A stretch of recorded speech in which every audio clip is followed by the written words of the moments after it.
एक समय की बात है कि एक गांव में एक ब्राह्मण खेती-बाड़ी करता था। वह ब्राह्मण खेती-बाड़ी करता था। उसके पास कुछ खेत भी थे जिनसे अच्छी पैदावार होती थी और मजे में उसकी गुजर बसर हो जाया करती थी। उसके खेतों के पास ही एक तालाब था। एक दिन खूब गर्मी पड़ रही थी। ब्राह्मण खेतों में काम कर रहा था। दोपहर को काम बंद करके वह नहाकर ठंडा होने के लिए तालाब के जल में उतरा। नहाते नहाते उसकी नज़र एक सुनहरे केकड़े पर पड़ी। उसे वह केकड़ा बहुत प्यारा लगा। उसने केकड़े को हाथों में लेकर पुचकारा। केकड़ा भी उससे प्यार करने लगा। वह अपने जंबूर जैसे पंजों से कभी ब्राह्मण की नाक तो कभी होंठ या कान पकड़कर धीरे से खींचते। ब्राह्मण को केकड़े का ये खिलवाड़ अच्छा लगा। नहाने के बाद उसने तालाब के किनारे लकड़ियां गाड़कर अपना गीला अंगोछा उस पर तानकर छोटा सा तंबू बनाया और केकड़े को उसमें रख दिया ताकि गर्मी से बचाव हो। शाम को काम समाप्त करने के बाद ब्राह्मण तालाब के किनारे अंगोछा लेने गया। केकड़ा उसके अंगोछे की छांव में आराम से सो रहा था। ये देखकर वह बहुत खुश हुआ। ब्राह्मण अंगोछा लेकर चलने लगा तो केकड़ा उसके पीछे चलने लगा। उसने केकड़े को अपने अंगोछे में लपेटकर पूछा, मित्र, तुम मेरे घर चलना चाहते हो ना? चलो, मैं तुम्हें तुम्हारी भाभी से मिलवाऊंगा। इस प्रकार केकड़े से बतियाता हुआ वह घर पहुंचा। घर पहुंचकर केकड़ा अपनी पत्नी को दिखाकर वह बोला, ये सुनहरा केकड़ा मेरा दोस्त है। ब्राह्मणी हंसी, कहीं आदमी और केकड़े में भी दोस्ती हुई है? वह बोला, क्यों नहीं, दोस्ती किन्हीं के बीच भी हो सकती है, बस प्रेम और विश्वास होना चाहिए। इस प्रकार अब वह ब्राह्मण रोज रात को केकड़े को घर ले आता और सुबह काम पर जाता हुआ साथ ले जाता। खेतों पर पहचत केकड़े के नामात्र में छोड़ देता।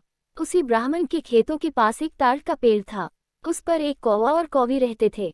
कौवा लालची और पेटू स्वभाव की थी। वह रोज ब्राह्मण को खेतों की ओर जाते हुए देखती तो सोचती, कितनी बड़ी बड़ी आंखें हैं उस आदमी की, चर्बी भरी होगी इनमें, खाने में कितनी स्वादिष्ट होंगी। एक दिन कौवी कौए से कह ही दिया, मैं उस आदमी की आंखें खाना चाहती हूँ।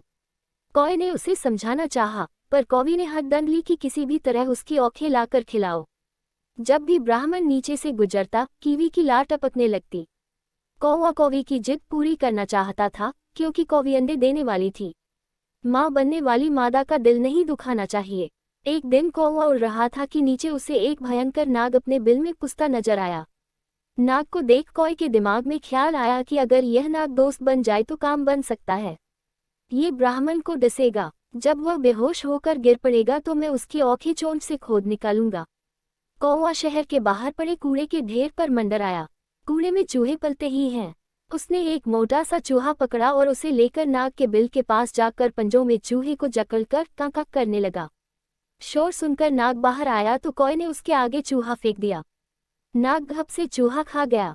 अब कौवा रोज चूहे लाकर नाग को खिलाने लगा। दोनों में दोस्ती हो गई। एक दिन कौवे ने अपने मित्र नाग में कहा, नाग भाई, तुम्हारी भाभी को एक आदमी की आंखें खाने की बड़ी तमन्ना है। तुम मदद करो तो काम बन सकता है।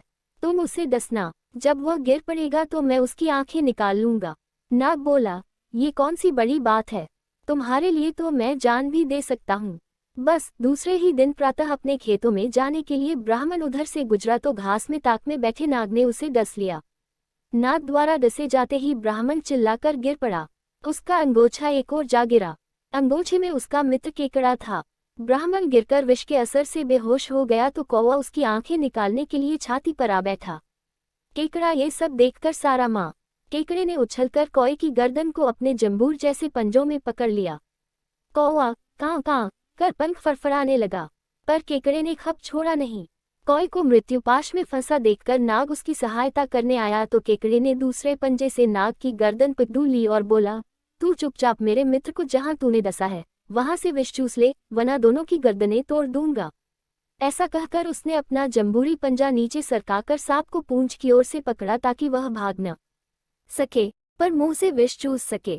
मरता क्या न करता, नाग को विष चूसना पड़ा। जैसे ही उसने विष चूसा, केकड़े ने कौवे व नाग दोनों की गर्दनें दबाकर उन्हें धड़ों से अलग कर दिया और बोला, तुम जैसे दुष्टों का जीवित रहना सबके लिए खतरनाक होगा। ब्राह्मण को होश आया तो केकड़े, मरे सांप और कौवे को देखकर वह सारी कहानी समझ गया। तब तक और किसान भी आकर तमाशा देखने लगे थे। ब्राह्मण ने अपने मित्र केकड़े को छाती से लगा लिया। सीख, मित्रता किन्हीं भी दो प्राणियों के बीच हो सकती है, बस प्रेम व विश्वास होना चाहिए।